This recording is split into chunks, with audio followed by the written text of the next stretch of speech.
அனைவருக்கும் வணக்கம். இன்றைய பதிவு நமது முதலமைச்சர் ஜோசப் விஜய் ஐயா அவர்களுக்கானது.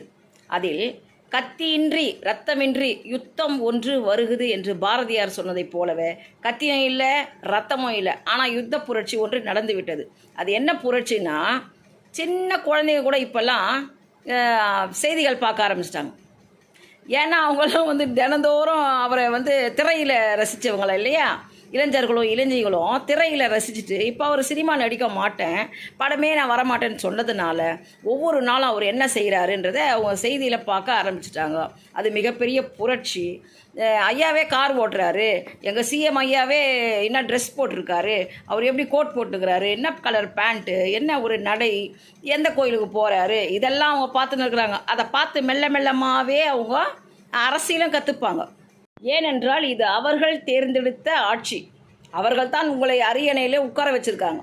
அதனால் இது அவங்க தேர்ந்தெடுத்த ஆட்சின்றதுனால அது எப்படி நடக்குது, அது என்னென்ன ஸ்டெப்பில் ஐயா என்னென்ன நமக்கான விஷயங்கள் செய்து கொண்டிருக்காருன்னு அவங்க பார்த்துக்கிட்டே இருக்காங்க.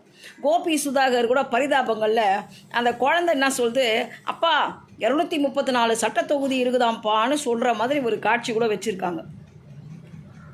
சாமானிய மக்கள் இருக்காங்கல்ல கிராமங்கள்லாம் கூட, இதுனா அவன் வீட்டு அப்பா வீட்டு சொத்தா, இதுனா அவன் கைப்பணமா, இது எங்களோட வரி பணம் அப்படி சொல்கிற அளவுக்கு அவங்க அரசியல் தெரிஞ்சிருக்காங்க, நுணுக்கங்களுக்கு புரிஞ்சிட்டாங்க. எல்லாமே இப்போ முதலமைச்சர் ஐயாவால் தான் நடந்தது.